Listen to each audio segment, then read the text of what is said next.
Hi, in this video I'm going to talk about the global investing opportunities that Indians, NRIs and foreigners in general have across the world markets. Okay, and there is a way to play this game and I share my own views with you on that. So this topic will be split into four parts. In the first part, I talk about the platforms to use and how I look at it, in terms of the opportunities and stuff like that. Then in part one, I'll be talking about the current market assessment with respect to the US markets and the opportunities thereof. Then in part 3, I'll be talking about the Chinese stocks, some of the large cap stocks and how to play the game and how to capitalize on the opportunities, by not directly investing in China stock exchanges, but through a bypass road through the Chinese stocks listed on US stock exchanges. Then in part 4, because some of you may be interested in investing in Indian market. So there are two ways to play that game. I keep saying game because it's a challenge. There's nothing more than that. Either you can directly invest in India, or you can invest in the Indian companies, the blue chips listed on the US stock exchanges. So that's the part 4.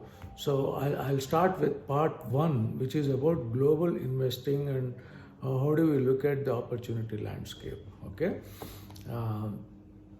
See, with increased economic integration across different countries, and with India itself rising on the global arena, with getting into top 3, top 2 positions eventually. So there's a lot of opportunity for Indians to diversify their portfolios by geography and get into different asset classes like equity in US markets or real estate investment trust in US market and whatnot. It also gives us plethora of opportunities to invest in US stock exchanges and through resorting to a proxy investing in say Europe or any other world market. Because many of the blue chip companies, be it in Germany or UK or any part of the Europe, many of them are listed on US stock exchanges. So it's better to evaluate the opportunities that are available to us, from a US stock exchange prism. That's my personal view. You may like to have your own preferences. But the reason why I do as a person from India is it's easy to compare apples to apples in terms of the US dollar, because when we do the maths and calculations, we look at the size of a company in terms of its market cap and things like that. We don't have these currency headaches of some X pounds or X yuan to dollar, and the market cap numbers will be different if you directly look at other markets.